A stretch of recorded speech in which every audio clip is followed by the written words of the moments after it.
বারে বারে অন্নপূর্ণা যোজনার ফর্ম ফিল আপে পরিবর্তন, একাধিক পরিবর্তন এসেছে। আপনারা যারা অনলাইনে অন্নপূর্ণা যোজনার জন্য আবেদন করতে চাইছেন, কিভাবে এই নতুন ফর্মটি ফিল আপ করবেন, কোথায় কি তথ্য দিতে হবে, সম্পূর্ণটা স্টেপ বাই স্টেপ দেখিয়ে দেব। এবং ভিডিওটি দেখার পর আপনি চাইলে আপনার হাতে থাকা স্মার্টফোন, ল্যাপটপ বা ডেস্কটপের মাধ্যমে খুব সহজে বাড়িতে বসেই অনলাইনে অন্নপূর্ণা যোজনার ফর্ম ফিল আপ করে নিতে পারবেন। তাছাড়া আপনারা যারা অনলাইনে ইতিমধ্যেই ফর্ম ফিল আপ করেছেন, আপনাদের কি নতুন করে ফর্ম ফিল আপ করতে হবে আবারও, নাকি কোনো কিছুর পরিবর্তন করতে হবে, সবটাই জানতে চলেছেন নির্ভুলভাবে এই ভিডিওতে। কাজেই ভিডিওটি মনোযোগ সহকারে শেষ পর্যন্ত দেখবেন। সো আপনাকে অন্নপূর্ণা ভাণ্ডার বা অন্নপূর্ণা যোজনার ফর্ম ফিল আপের জন্য এই অফিসিয়াল ওয়েবসাইটে চলে আসতে হবে। ওয়েবসাইটটি হলো socialregistry.wb.gov.in। এই সরকারি ওয়েবসাইটটিকে আপনাদেরকে ওপেন করে নিতে হবে। এরপর আপনাদেরকে এখানে অ্যাক্সেস সিটিজেন পোর্টাল এখানে ক্লিক করে দিতে হবে। ফর্ম ফিল আপ করার জন্য যখনই আপনি এই অপশানের ওপর ক্লিক করে দেবেন, লগ ইন পেজটি আপনাদের সামনে ওপেন হয়ে যাবে। ফার্স্ট অফ অল আপনাদেরকে সিলেক্ট করতে হবে আপনাদের ডিস্ট্রিক্ট। আপনারা যে ডিস্ট্রিক্টের বাসিন্দা সেই ডিস্ট্রিক্টের নামটিকে এখান থেকে সিলেক্ট করে নেবেন। এরপর এখানে দিতে বলা হচ্ছে আপনার একটি অ্যাক্টিভ মোবাইল নাম্বার, যে মোবাইল নাম্বারে কিন্তু ওটিপি যাবে। তো সেই মোবাইল নাম্বারটিকে সঠিকভাবে এখানে বসিয়ে দেওয়ার পর এখানে দেখতে পাবেন একটি ক্যাপচা শো হচ্ছে। যদি অঙ্ক থাকে সেটাকে সঠিক অ্যান্সার করতে হবে। যেমন এখানে একটি যোগ রয়েছে, এটার সঠিক উত্তর যেটা হবে সেটা এখানে বসিয়ে দিয়ে আপনাকে এই রিকোয়েস্ট ওটিপি অপশানে ক্লিক করে দিতে হবে। সাথে সাথেই আপনাদের মোবাইলে একটি ওটিপি চলে আসবে এবং পরবর্তী পেজটিতে এখানে ওটিপি এন্টার করার জায়গা থাকবে। এখানে আপনাকে ওটিপিটিকে সঠিকভাবে বসিয়ে দিতে হবে এবং ভেরিফাই অ্যান্ড কন্টিনিউ অপশানে ক্লিক করে দিতে হবে। যদি মোবাইল নাম্বার চেঞ্জ করা থাকে তাহলে এখানে ক্লিক করে মোবাইল নাম্বারটিকে পুনরায় দিতে পারবেন। যাই হোক, ভেরিফাই অ্যান্ড কন্টিনিউ অপশানে ক্লিক করার সাথে সাথেই আপনাদের সামনে এই রকম ইন্টারফেস শো হয়ে যাবে। এখানে হেড অফ দ্য ফ্যামিলির ডিটেলস দিতে হবে এবং সেই ফ্যামিলির আন্ডারে যতগুলো মেম্বার রয়েছে, যতগুলো সদস্য রয়েছে, প্রত্যেকের নাম এখানে ক্লিক করে করে অ্যাড করতে হবে। এখানে সর্বোচ্চ আপনার ফ্যামিলিতে যদি 10 জন থাকে 10 জনকে অ্যাড করতে পারবেন। বিশেষ কিছু ইনফরমেশান আপনাদেরকে দিয়ে রাখি। আপনার পরিবারে যদি 2 জন বা তারও বেশি মহিলারা অন্নপূর্ণা ভাণ্ডার প্রকল্পের আওতায় আসার যোগ্যতা রাখে, তাহলে আপনাকে কিন্তু এই একটি মাত্র ফর্ম ফিল আপ করে সেই সমস্ত মহিলার নাম দিতে হবে এখানে। তারা কিন্তু এই অন্নপূর্ণা ভাণ্ডারের আওতায় চলে আসবেন এবং অন্নপূর্ণা ভাণ্ডারের যে 3000 টাকা সেটা পেতে থাকবেন। আলাদা আলাদাভাবে ফর্ম ফিল আপ করার কোনো প্রয়োজন নেই। ধরুন একটি পরিবারে 2 জনই এই অন্নপূর্ণা ভাণ্ডারের টাকা পাবে, শাশুড়ি ও বৌমা। তো সেক্ষেত্রে একটিমাত্র ফর্ম ফিল আপের মাধ্যমে 2 জনেরই অন্নপূর্ণা ভাণ্ডারের ফর্ম ফিল আপ কিন্তু কমপ্লিট হয়ে যাবে। আলাদা আলাদা ফর্ম ফিল আপ করতে লাগবে না। যদি পরিবার আলাদা হয় সেক্ষেত্রে আলাদা বিষয়। একই পরিবারের মধ্যে থাকলে একটিমাত্র ফর্ম ফিল আপ করলেই যতজন সদস্য বা যতজন মহিলা এই অন্নপূর্ণা ভাণ্ডার পাওয়ার যোগ্য তারা কিন্তু প্রত্যেকেই পাবেন। যাই হোক, এখানে প্রথমেই হেড অফ দ্য ফ্যামিলির কিছু ডিটেলস দিতে হবে। বাই ডিফল্ট এখানে head of the family select থাকবে। এখানে হেড অফ দ্য ফ্যামিলির যে নাম সেটা বসিয়ে দিতে হবে অ্যাজ পার আধার আইডি। আধার কার্ডের যে নামের স্পেলিং থাকবে সেই নামের স্পেলিংটাকে এখানে বসিয়ে দিতে হবে। দেন এখানে হেড অফ দ্য ফ্যামিলির ডেট অফ বার্থ বসিয়ে দিতে হবে। এখান থেকে জেন্ডারটাকে সিলেক্ট করে নিতে হবে, মেল ফিমেল যেটা হবে সেটা। দেন এখানে ক্যাটাগরিতে ক্লিক করে SC ST OBC যে ক্যাটাগরির সেই ক্যাটাগরিটাকে এখান থেকে সিলেক্ট করে নিতে হবে। এরপর এখানে নতুন একটি অপশান অ্যাড হয়েছে রিলিজিয়ন অর্থাৎ ধর্ম। আবেদনকারী কোন ধর্মের সেটা কিন্তু এখান থেকে সিলেক্ট করতে হবে। এখানে ক্লিক করে আপনার যে ধর্ম সেটা আপনি সিলেক্ট করে নেবেন। এরপর এখানে দিতে বলা হচ্ছে contact number. Head of the ফ্যামিলির আধার কার্ডের সঙ্গে লিঙ্ক রয়েছে এমন একটি মোবাইল নাম্বার দেওয়ার চেষ্টা করবেন। একান্তই না থাকলে বাড়ির কমন নাম্বার দিয়ে দেবেন। এরপর এখানে দিতে হবে হেড অফ দ্য ফ্যামিলির আন্ডারে কতজন মেম্বার রয়েছে ফ্যামিলিতে, পরিবারের প্রত্যেকটি সদস্যের কাউন্ট করে কিন্তু সেটা এখানে বসিয়ে দিতে হবে। এরপর রয়েছে ডিসেবিলিটি স্ট্যাটাস। যদি হেড অফ দ্য ফ্যামিলি প্রতিবন্ধী হয়ে থাকে তাহলে এখানে ইয়েস করতে হবে। যদি প্রতিবন্ধী না হয়ে থাকে তাহলে কিন্তু নো করবেন।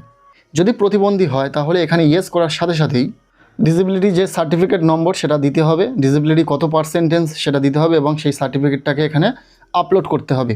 আর যদি ডিসেবিলিটি না হয়ে থাকে, যদি প্রতিবন্ধী না হয়ে থাকে তাহলে কিন্তু এখানে নো করবেন। এরপর নিচে রয়েছে আধার কার্ড ডিটেলস। এখানে আধার কার্ডের নম্বরটিকে সঠিকভাবে বসিয়ে দিতে হবে। আধার কার্ডের নাম্বারটিকে বসানোর সাথে সাথে এখানে আধার কার্ডের যে স্ক্যান কপি সেটা আপলোড করার অপশান দিবে। হেড অফ দ্য ফ্যামিলির আধার কার্ডটিকে স্ক্যান করে এখানে আপলোড করতে হবে। JPG JPEG PNG বা PDF ফরম্যাটে 50 থেকে 200 কেবির মধ্যে কিন্তু স্ক্যান কপিটিকে আপলোড করে দিতে হবে এখানে ক্লিক করে। এরপর দিতে হবে নিচে অ্যাড্রেস, পার্মানেন্ট অ্যাড্রেস কী রয়েছে সেটা এখানে দিতে হবে। এখানে ভিলেজ নেম দিয়ে দেবেন, পোস্ট অফিস নেম দিয়ে দেবেন। নিচে রয়েছে ডিস্ট্রিক্ট। এখানে ডিস্ট্রিক্ট বাই ডিফল্ট সিলেক্ট থাকবে, আপনারা যেহেতু আগেই ডিস্ট্রিক্ট চুজ করেছেন। এরপর রয়েছে এরিয়া টাইপ। এখানে ক্লিক করে রুরাল নাকি আরবান এরিয়া সেটাকে সিলেক্ট করতে হবে। যদি গ্রামাঞ্চলে বসবাস করেন তাহলে সেটা হবে রুরাল এবং শহরাঞ্চলের ক্ষেত্রে সেটা হবে আরবান। তো এটা আপনার ক্ষেত্রে যেটা প্রযোজ্য হবে সেটা সিলেক্ট করে নেবেন। এরপরে রয়েছে এখানে পিনকোড, এখান থেকে পিনকোডটাকে সিলেক্ট করে নিতে হবে। আপনার এলাকার যে পিনকোড সেটা সিলেক্ট করে নেওয়ার পর এখানে পুলিশ স্টেশনের নামটিকে সিলেক্ট করে নেবেন। অনলাইন ফর্ম ফিল আপটা ভীষণ ইজি করা হয়েছে, আপনি চাইলে বাড়িতে বসে মোবাইল দিয়েও করতে পারবেন। ভীষণ ইজি, খুব ভালো ভালো স্টেপ রয়েছে, খুব সহজে কমপ্লিট করতে পারবেন। এরপর নিচে রয়েছে ভোটার আইডি ডিটেলস, এখানে ভোটার কার্ডের ডিটেলস দিতে হবে। ফার্স্ট অফ অল রয়েছে এপিক নম্বর, এখানে ভোটার কার্ডের নম্বরটিকে বসিয়ে দিতে হবে।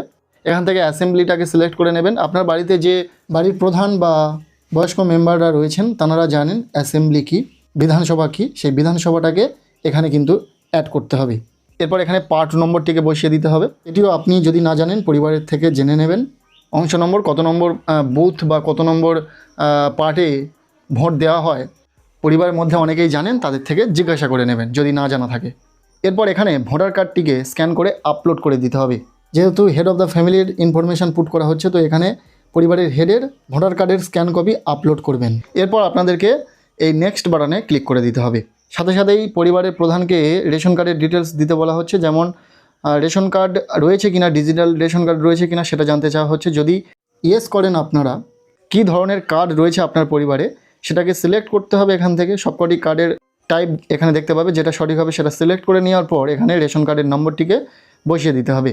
পরিবারের প্রধানের যে রেশন কার্ডের নাম্বার সেটা বসিয়ে দেওয়ার পর জাস্ট আপনাকে নেক্সট বাটনে ক্লিক করে দিতে হবে। এরপর রয়েছে হাউস অ্যান্ড ল্যান্ড, এখানে জানতে চাওয়া হচ্ছে আপনার কি 3টে পাকা রুম রয়েছে। যদি থেকে থাকে তাহলে ইয়েস করবেন, যদি না থেকে থাকে তাহলে নো করবেন।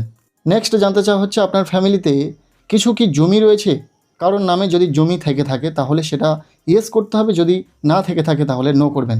আর যদি থেকে থাকে তাহলে কতটুকু জমি রয়েছে সেটা কিন্তু বসাতে হবে। টোটাল ফ্যামিলিতে যতজন মেম্বার রয়েছে সবার মিলিয়ে টোটাল কতটা জমি রয়েছে সেই জমির পরিমাণটুকু বসাতে হবে। এরপর নিচে রয়েছে ভেহিকলস, এখানে জানতে চাওয়া হচ্ছে আপনার কি কোনো 4 চাকা গাড়ি রয়েছে। যদি থেকে থাকে তাহলে ইয়েস করবেন, যদি না থেকে থাকে তাহলে ডিফল্ট এখানে নো সিলেক্ট থাকবে। নিচে চলে আসবেন।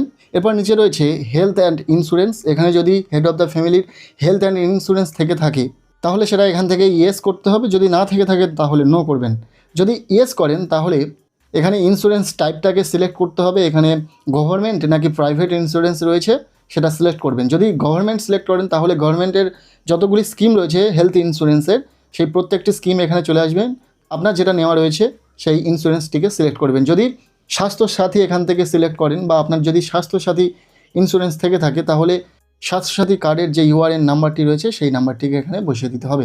এরপর আপনাদেরকে জাস্ট নেক্সট বাটনে ক্লিক করে দিতে হবে।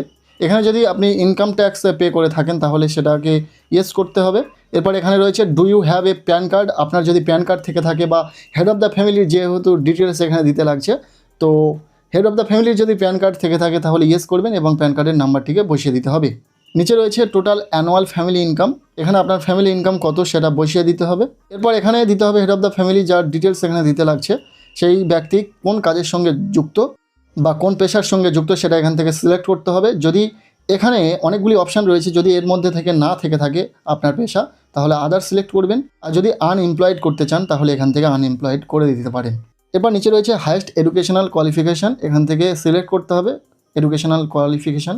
এখানে যদি পড়াশোনা করেন তার অপশান পেয়ে যাবেন, পড়াশোনা না করলে তার অপশান পেয়ে যাবেন, ক্লাস 10th নিচে পড়াশোনা করে থাকলে তার অপশান পেয়ে যাবেন, ক্লাস 10th করে থাকলেন তার অপশান পেয়ে যাবেন। সবগুলো অপশান এখানে পেয়ে যাবেন, যেটা আপনার ক্ষেত্রে প্রযোজ্য হবে সেটা সিলেক্ট করে নেবেন। এখানে জানতে চাওয়া হচ্ছে আপনি কি কোনো কনস্টিটিউশনাল পোস্টে রয়েছেন, যেমন MLS, MPs, urban local bodies বা পঞ্চায়েত লোকাল বডিজে রয়েছেন, এটাকে আমি নো করলাম। এরপরে রয়েছে are you a government pensioner, আপনি কি কোনো গভর্নমেন্ট পেনশন পেয়ে থাকেন, এটাকেও আমি নো করলাম। এরপর জানতে চাওয়া হচ্ছে are you registered under GST, আপনি কি কোনো জিএসটি রেজিস্টার্ড থেকে থাকেন, যদি জিএসটি পে করে থাকেন তাহলে ইয়েস করবেন, না হলে এটাকে নো রাখবেন। এরপর আপনাকে জাস্ট নেক্সট বাটনে ক্লিক করে দিতে হবে। এরপর রয়েছে আদার আইডেন্টিটি ডকুমেন্টস, এখানে জানতে চাওয়া হচ্ছে you have applied under CAA, এখানে সিএতে কি আপনি আবেদন করেছেন সেটা জানতে চাওয়া হচ্ছে। এটা নট অ্যাপ্লিকেবল, যেমনই রয়েছে তেমনই রাখবেন যদি আপনার ক্ষেত্রে প্রযোজ্য হয়। নিচে রয়েছে এসআইআর 2026 ট্রাইব্যুনাল স্ট্যাটাস, আপনার কি এসআইআর এ নাম ডিলেটেড হয়েছে বা কেস পেন্ডিংয়ে রয়েছে, সেক্ষেত্রে যেটা হবে সেটা সিলেক্ট করতে হবে। যদি এসব কিছুই না হয়ে থাকে তাহলে নট অ্যাপ্লিকেবল, যেমনই রয়েছে ডিফল্ট তেমনই থাকবে। এরপর জাস্ট আপনি নেক্সট বাটনে ক্লিক করে দেবেন। নেক্সট আপনাদের সামনে এরকমই ইন্টারফেস শো হবে। এখানে গভর্নমেন্ট পেনশন বা স্কিমের মধ্যে রয়েছেন কিনা, যেটাতে আপনি ডিবিটির মাধ্যমে টাকা পেয়ে থাকেন, আপনি কোনো গভর্নমেন্ট স্কিম পাচ্ছেন কিনা, বেনিফিটস পাচ্ছেন কিনা, সেটা আপনাকে এখান থেকে সিলেক্ট করতে হবে। যদি পান তাহলে সেটা ইয়েস করবেন এবং কোন স্কিমের আন্ডারে রয়েছেন সেটা সিলেক্ট করবেন। যদি না পেয়ে থাকেন তাহলে এখানে নো রাখবেন। যদি পিএম কিষাণ বা কৃষক বন্ধু পেয়ে থাকেন তাহলে সেটা এখান থেকে সিলেক্ট করতে হবে। এবং আপনি কি সেটা বন্ধ করতে চাইছেন, এটাকে আপনি নো রাখবেন। যদি বন্ধ করতে চান তাহলে কিন্তু ইয়েস করবেন। ঠিক আছে, খুব ভেবে চিন্তে দেখে শুনে ফর্ম ফিল আপটা করবেন।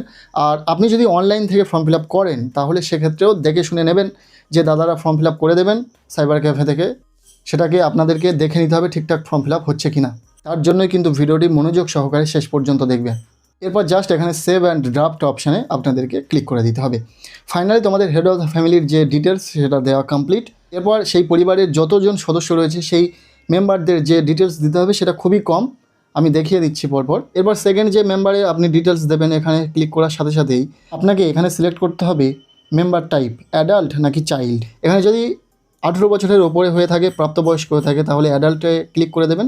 এরপর এখানে নাম বসিয়ে দিতে হবে অ্যাজ পার আধার আইডি। আধার কার্ডে যেমন নাম রয়েছে ঠিক সেই স্পেলিংটা এখানে বসিয়ে দিতে হবে। হেড অফ ফ্যামিলির সঙ্গে রিলেশন কি সেটা বসিয়ে দিতে হবে। ডেট অফ বার্থ বসিয়ে দিতে হবে। জেন্ডারটাকে সিলেক্ট করতে হবে। ক্যাটাগরি এখানে দিতে হবে। এসটি ওবিসি যে ক্যাটাগরির হোক না কেন সেটা এখানে বসিয়ে দেওয়ার পর কন্ট্যাক্ট নাম্বার, যেটা আধার কার্ডের সঙ্গে লিঙ্ক রয়েছে এমন একটি মোবাইল নাম্বার দেওয়ার চেষ্টা করবেন। যদি লিঙ্ক না থেকে থাকে তাহলে আপনি আপনার পরিবারের নাম্বার দিয়ে দেবেন। এরপর এখানে ডিসেবিলিটি স্ট্যাটাস দিতে হবে। আপনি যদি প্রতিবন্ধী না হয়ে থাকেন তাহলে নো করবেন। নিচে রয়েছে আধার কার্ড ডিটেলস, এখানে আধার কার্ডের নাম্বারটিকে সঠিকভাবে বসিয়ে দিতে হবে। দেন এখানে আধার কার্ডের যে স্ক্যান কপি সেটা আপলোড করে দিতে হবে। সঠিকভাবে আধার কার্ডের স্ক্যান কপি আপলোড করে দিতে হবে। জেপিজি, জেপিইজি, পিডিএফ বা পিএনজি ফরম্যাটে 50 থেকে 200 কেবির মধ্যে আপনাকে ফরম্যাটটিকে আপলোড করতে হবে। এরপর রয়েছে ভোটার কার্ড ডিটেলস, এখানে এপিক নাম্বার বসিয়ে দিতে হবে। এখানে অ্যাসেম্বলি সিলেক্ট করতে হবে, পার্ট নাম্বার সিলেক্ট করবেন, অর্থাৎ যে অংশে আপনারা ভোট দেন সেই অংশ নাম্বারটিকে এখান থেকে সিলেক্ট করতে হবে। দেন এখানে ভোটার কার্ডের স্ক্যান কপিটিকে আপলোড করে দিতে হবে। এরপর নেক্সট বাটনে ক্লিক করে দেবেন। সাথে সাথে এইরকম ইন্টারফেস শো হবে। এখানে হেলথ অ্যান্ড ইন্স্যুরেন্স রয়েছে কিনা সেটা জানতে চাওয়া হচ্ছে। যদি পরিবারের এই যে সদস্যকে অ্যাড করছেন এনার যদি হেলথ ইন্স্যুরেন্স থেকে থাকে সেটাকে ইয়েস করবেন। এরপর এখান থেকে সিলেক্ট করতে হবে কোন টাইপের ইন্স্যুরেন্স রয়েছে, গভর্নমেন্ট নাকি প্রাইভেট। যদি গভর্নমেন্ট সিলেক্ট করেন, যদি এখান থেকে গভর্নমেন্টের সমস্ত স্কিম দেখতে পাবেন এবং যে স্কিমে আপনার হেলথ ইন্স্যুরেন্স রয়েছে সেটা সিলেক্ট করে নেবেন। যদি স্বাস্থ্যসাথী সিলেক্ট করেন তাহলে ইউআরএন নাম্বারটিকে এখানে বসিয়ে দেবেন। এরপর নেক্সট বাটনে আপনাদেরকে জাস্ট ক্লিক করে দিতে হবে। এরপর জানতে চাওয়া হচ্ছে আপনি কি ইনকাম ট্যাক্স পে করে থাকেন, তাহলে ইয়েস করবেন। যদি না পে করে থাকেন তাহলে নো করবেন। এরপর রয়েছে do you have PAN card, আপনার যদি প্যান কার্ড থেকে থাকে তাহলে ইয়েস করবেন, না হলে নো করবেন। যদি প্যান কার্ড থেকে থাকে তাহলে ইয়েস করে প্যান কার্ডের নাম্বারটিকে বসিয়ে দেবেন। এরপর এই মেম্বারটি কোন কাজের সঙ্গে যুক্ত সেটা বসিয়ে দিতে হবে। এখানে অনেকগুলি পেশা রয়েছে, যে পেশার সঙ্গে যুক্ত সেটা বসিয়ে দেবেন। যদি এই পেশাগুলোর মধ্যে থেকে কোনোটি না হয় তাহলে আদার সিলেক্ট করবেন, আর যদি আনএমপ্লয়েড থেকে থাকে তাহলে এখানে আনএমপ্লয়েড চুজ করবেন।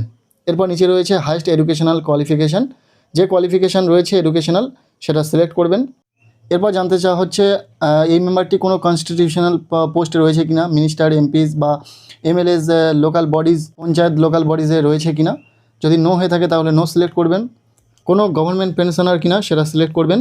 যদি পেয়ে থাকে তাহলে ইয়েস করবে, আর যদি না পায় তাহলে নো করবেন। এরপর রয়েছে জিএসটিতে রেজিস্টার্ড কিনা, জিএসটির আন্ডারে রয়েছে কিনা, তাহলে ইয়েস করবেন। যদি না হয়ে থাকে তাহলে নো করবেন। এগুলি কমপ্লিট করার পর জাস্ট আপনাদেরকে নেক্সট বাটনে ক্লিক করে দিতে হবে। এরপর জানতে চাওয়া হচ্ছে পরিবারের এই মেম্বারটি সিএ এর জন্য আবেদন করেছে কিনা, এটা নট অ্যাপ্লিকেবল হলে নট অ্যাপ্লিকেবলই রাখবেন। নিচে রয়েছে এসআইআর 2026 ট্রাইব্যুনাল স্ট্যাটাস, এখানে আপনার যদি কেস ট্রাইব্যুনাল স্ট্যাটাসে পেন্ডিং থেকে থাকে বা ডিলেটেড হয়ে থাকে তাহলে সেক্ষেত্রে সিলেক্ট করবেন, আর যদি এইসব কিছুই না থেকে থাকে তাহলে নট অ্যাপ্লিকেবল যেমনই রয়েছে তেমনই থাকবে। এরপর জাস্ট নেক্সট বাটনে ক্লিক করে দিতে হবে।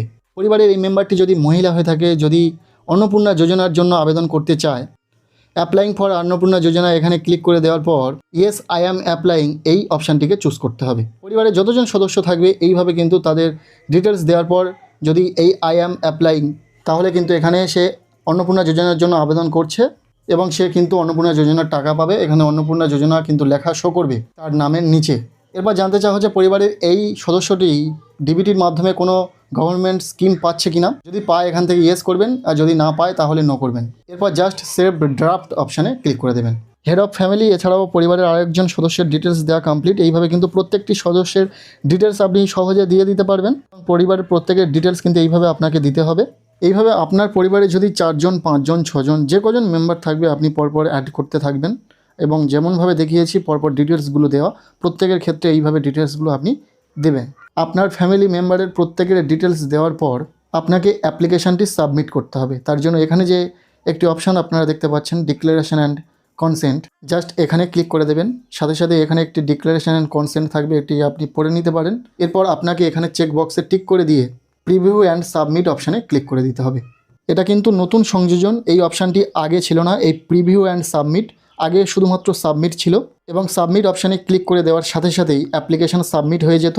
তবে বর্তমানে অপশানটি চেঞ্জ করার ফলে একটি ধাপ অতিরিক্ত এসেছে, যেখানে আপনারা যে অ্যাপ্লিকেশান করলেন তার একটা প্রিভিউ দেখতে পাবেন। এটি কিন্তু খুব ভালো একটি পরিবর্তন। সো আপনারা যখনই এই প্রিভিউ অ্যান্ড সাবমিট অপশানে ক্লিক করে দেবেন, সাথে সাথেই আপনাদের সামনে ওপেন হয়ে যাবে আপনারা যে অ্যাপ্লিকেশান করলেন তার সমস্ত ডিটেলস, কী কী তথ্য দিয়েছেন, কোথায় কী ইনফরমেশান লিখেছেন, সব কিছুই কিন্তু এখানে আপনি দেখে নিতে পারবেন।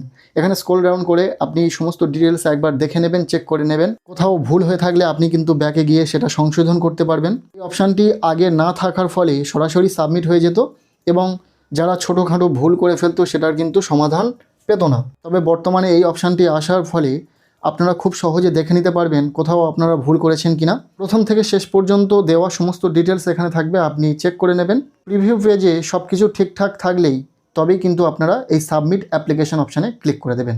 সাথে সাথেই আপনার অ্যাপ্লিকেশন সাবমিট হয়ে যাবে। এখানে আপনি দেখতে পাবেন লেখা রয়েছে অ্যাপ্লিকেশন সাবমিটেড। এখানে একটি অ্যাপ্লিকেশন আইডি জেনারেট হবে এবং এই পেজটিকে আপনি প্রিন্ট আউট করে রেখে দেবেন। সো কীভাবে আপনি বা আপনার পরিবারের মহিলারা অন্নপূর্ণা যোজনায় অনলাইনে আবেদন করবেন নির্ভুলভাবে সেটি স্টেপ বাই স্টেপ দেখিয়ে দিলাম। যারা অলরেডি অন্নপূর্ণা ভাণ্ডারের জন্য অনলাইনে ফর্ম ফিল আপ করেছেন, আপনারা ভাবছেন আপনাদেরকে নতুন করে ফর্ম ফিল আপ করতে হবে কিনা। দেখুন, অনলাইনে আবেদনের ক্ষেত্রে নতুন নতুন চেঞ্জেস আসছে, তার কারণ ওয়েবসাইটে পুরোপুরি তখন রেডি ছিল না। বর্তমানে আস্তে আস্তে ধাপে ধাপে ওয়েবসাইটটিকে একদম সম্পূর্ণভাবে রেডি করানো হয়েছে। এক্ষেত্রে আপনাদেরকে আর নতুন করে আবেদন করতে হবে না এবং আবেদনের কথা কোথাও মেনশন নেই। সেরকম গুরুত্বপূর্ণ কিছু চেঞ্জেস আসেনি যেটার জন্য আপনাদেরকে নতুন করে আবেদন করতে হবে। আপনারা নিশ্চিন্তে থাকতে পারেন। তবে যারা 3/6/2026 তারিখের আগে এই অনলাইনে আবেদন করেছেন, আপনাদেরকেই শুধুমাত্র এই অনলাইন পোর্টালে আবারও পুনরায় রিসাবমিট করতে হবে আপনার অ্যাপ্লিকেশন। বাকি আর কারোরই নতুন করে আবেদন করতে হবে না, আপনারা জাস্ট অপেক্ষা করুন। এই অ্যাপ্লিকেশান ভেরিফিকেশনের পরেই অন্নপূর্ণা ভাণ্ডারের যে বেনিফিটস আপনারা পেতে থাকবেন। সো কেমন লাগলো আজকের এই ভিডিওটি অবশ্যই কমেন্ট সেকশানে জানাবেন। ভিডিওটি ভালো লেগে থাকলে লাইক করে দেবেন, চ্যানেলে নতুন হলে চ্যানেলটিকে সাবস্ক্রাইব করে রাখবেন আর পারলে ভিডিওটি শেয়ার করে দেবেন।